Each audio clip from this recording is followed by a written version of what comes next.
Oke, Kak. Assalamualaikum warahmatullahi wabarakatuh. Waalaikumsalam warahmatullahi wabarakatuh. Yang kami hormati yaitu dosen pembimbing mata kuliah pengembangan alat-alat labor fisika sekolah, yaitu Bapak Profesor Dr. Yulkifli SPD MSI dan Bapak Profesor Yohandri MSI PhD. Baiklah, pada kesempatan kali ini kami dari kelompok 5 yang beranggotakan saya sendiri, Betty Mizarwan, dan teman saya, Dinda Pratiwi, akan menyampaikan laporan proyek kami mengenai generator mini induksi elektromagnetik yang merupakan inovasi dari media pembelajaran fisika yang kontekstual untuk kurikulum merdeka di SMA kelas 12, khususnya di semester 1. Baiklah, pada bagian awal itu akan saya sampaikan sendiri, di mana latar belakang dari tulisan yang kami buat ini merupakan laboratorium. Itu merupakan salah satu sarana pendidikan yang ada di sekolah yang merupakan roh atau jiwa dari metode struktur ilmiah.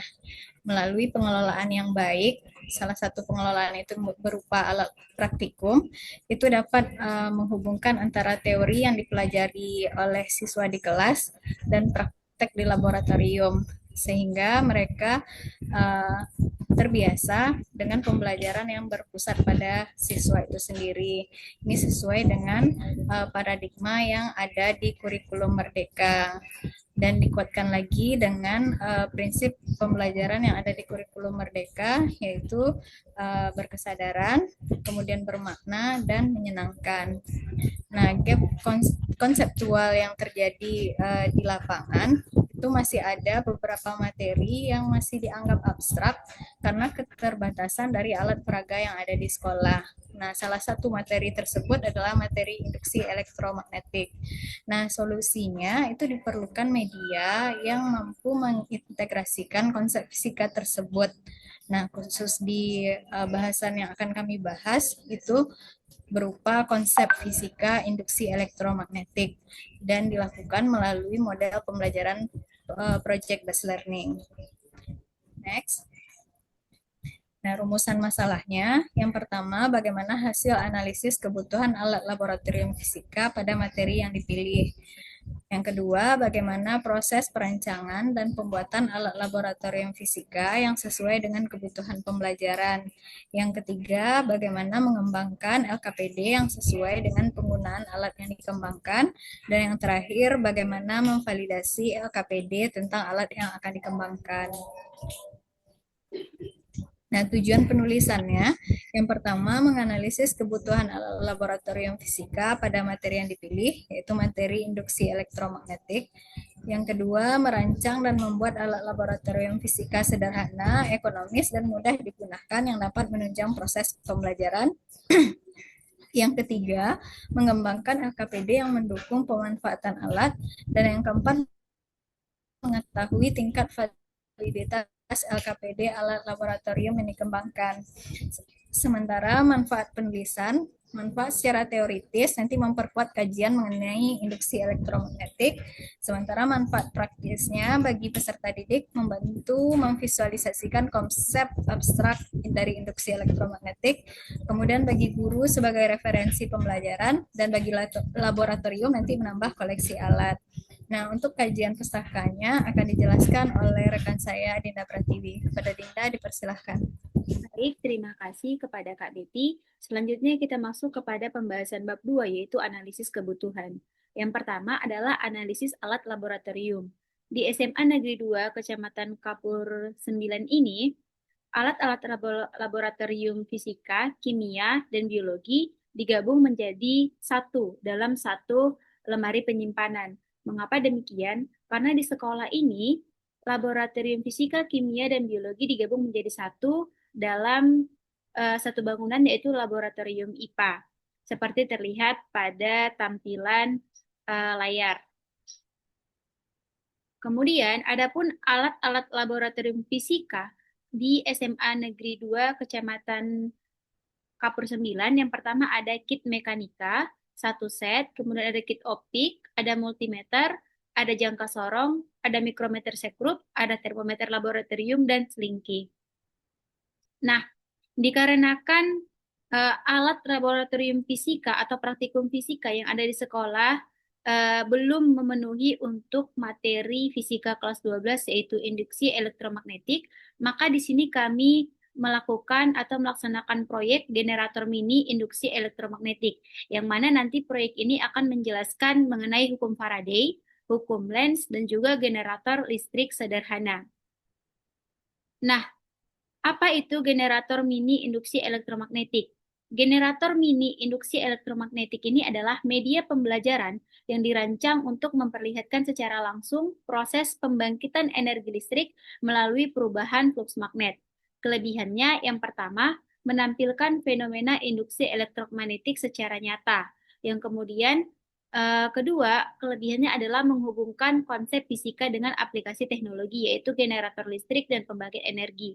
Yang ketiga, mengembangkan keterampilan sains. Dan yang keempat, mendukung pembelajaran berbasis proyek.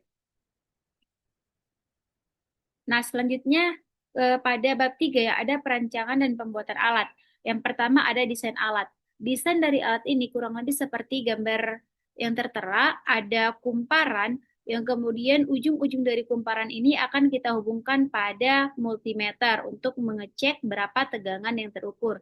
Atau bisa juga kita hubungkan pada lampu LED untuk melihat apakah tegangan tersebut cukup untuk menghidupkan satu lampu LED kecil.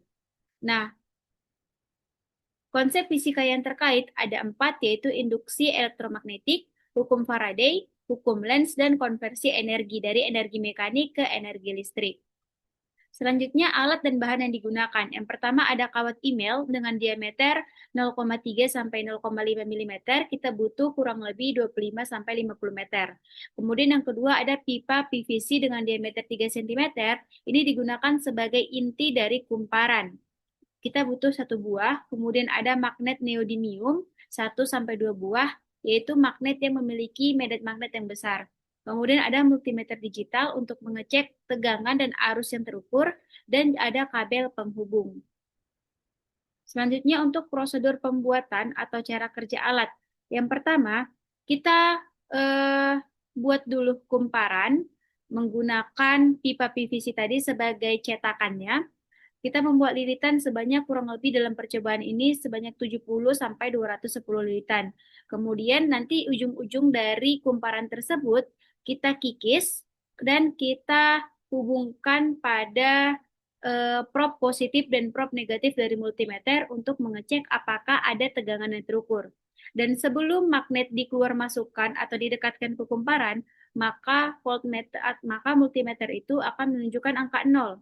Kemudian setelah kita gerakkan magnet di sekitar kumparan secara cepat maupun secara lambat keluar masuk, maka nanti tegangan pada multimeter akan berubah-ubah. Dan pada percobaan ditemukan pada percobaan pertama untuk jumlah lilitan sebanyak 70 dengan gerakan magnet cepat, arus yang terukur adalah 16 mikroampere. Kemudian untuk tegangannya 13 milivolt. Kemudian jika gerakan magnetnya lambat, arus yang terukur adalah 11 mikroampere dan tegangannya 10 milivolt. Untuk percobaan kedua, kita menggunakan lilitan sebanyak 210 lilitan, yang mana untuk gerakan magnet cepat, terukur arusnya yaitu 39 mikroampere dan tegangannya 43 milivolt. Dan jika gerak magnet lambat, terukur arusnya 20 mikroampere dan tegangannya 27 milivolt. Nah, adapun kelebihan dan keterbatasan pada percobaan ini, yang pertama untuk kelebihannya, yaitu menyajikan konsep induksi elektromagnetik secara konkret, kemudian mendukung pembelajaran berbasis eksperimen, mengintegrasikan teori dan aplikasi, mengembangkan keterampilan proses sains, memungkinkan variasi percobaan, menggunakan bahan yang sederhana dan mudah diperoleh, portable dan mudah digunakan, meningkatkan motivasi belajar peserta didik, serta mendukung pembelajaran berbasis project based learning. Di samping itu, ada juga kekurangan dari proyek ini. Yang pertama, tegangan yang dihasilkan relatif kecil sehingga sulit untuk menghidupkan lampu LED. Kemudian kedua, pengoperasian masih dilakukan secara manual, sehingga akurasi dari hasil praktikum akan dipengaruhi oleh keterampilan pengguna. Selanjutnya, belum dilengkapi sistem pencatatan data otomatis. Hanya menggambarkan konsep dasar induksi elektromagnetik. Komponen kumparan rentan mengalami kerusakan dan membutuhkan magnet neodymium yang cukup kuat. Selanjutnya untuk bab 4 yaitu pengembangan perangkat pembelajaran.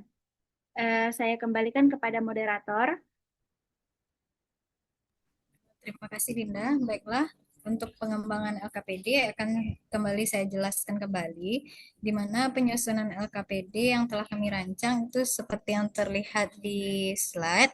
Jadi LKPD terdiri dari petunjuk belajar, kemudian kompetensi apa yang saja yang akan dicapai, kemudian ada materi pembelajarannya, dan ada tugas dan langkah kerjanya. Di mana di bagian tugas dan langkah kerja ini sesuai dengan sintak PJBL.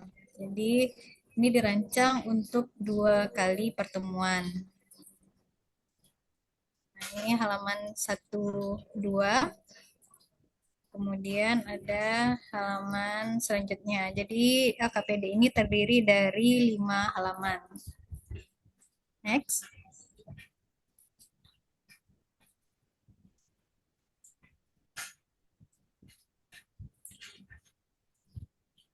Nah, LKPD ini sebelum diuji cobakan kepada siswa itu dilakukan validasi terlebih dahulu terhadap yang divalidasi oleh 3 orang guru. Nah, hasil validasinya dapat terlihat di layar. Jadi ada 5 indikator yang divalidasi oleh ahli, yaitu 3 orang guru, di mana dari 5 indikator ini terdiri dari 36 poin. Ini dapat dilihat di lampiran yang ada di laporan. Nah, hasilnya uji kelayakan isi itu didapatkan hasil validasi sebesar 95,24% dengan kriteria sangat valid. Kemudian langkah PJBL-nya 87,41%, itu kriterianya juga sangat valid. Kemudian ada kelayakan sajian, poinnya 90,48% dengan kriteria sangat valid. Kemudian kelayakan bahasa itu 100%, itu sangat valid kriterianya. Dan yang terakhir kelayakan kegrafikan itu 84,44%, itu sangat valid. Dan jika dirata-ratakan, hasil dari validasi LKPD ini yaitu 91,514% dengan kriteria sangat valid. Nah, jika kriterianya sangat valid, berarti LKPD dapat digunakan tanpa revisi. Setelah divalidasi, barulah nanti diuji cobakan oleh siswa dalam pembuatan alat yang telah dijelaskan sebelumnya. Next.